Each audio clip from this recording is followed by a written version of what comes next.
নির্বাচনে গোটা রাজ্যে বিজেপি জয়ী হওয়ার পরে সাময়িক বামনগোলা গ্রাম পঞ্চায়েত ও মদনাবতী গ্রাম পঞ্চায়েত উত্তেজনা সৃষ্টি।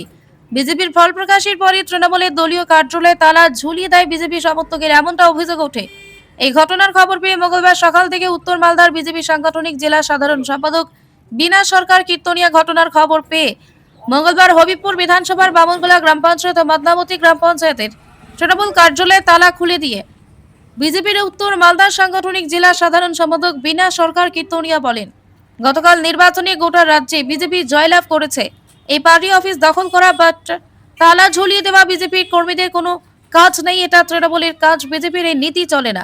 ভারতীয় জনতা পার্টির গোটা রাজ্যে তৃণমূল সরকারের শাসনে যেভাবে ওভাই থেকে শুরু করে কর্মীদের মারধর করা হতো, তারই যোগ্য জবাব দিয়েছে গোটা রাজ্যের মানুষ। গোটা রাজ্যে মানসিক ভারতীয় জনতা পার্টির সমর্থক, তাই এমন কাজ ভারতীয় জনতা পার্টির কর্মীরা করে না। তাই হবিবপুর বিধানসভা দুটি তৃণমূলী পার্টি অফিসের তালা খুলে দেওয়া হলো। আমরা আজকে হবিবপুর বিধানসভার মদনাবতী জিপিতে এসেছি নালাগোলাতে।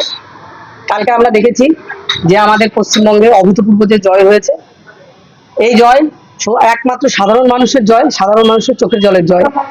আমি বারবার করে বলে যাচ্ছি, যে সমস্ত আমার বোনেরা যেভাবে ধর্ষিতা হয়ে নৃশংসভাবে খুন হয়েছে, সেই গঙ্গারামপুর থেকে শুরু করে কালিয়াগঞ্জ, রায়গঞ্জ, অভয়া, কামদুনি, সবার আজকে আত্মার শান্তি কামনা হয়েছে, তাদের শান্তি পেয়েছে।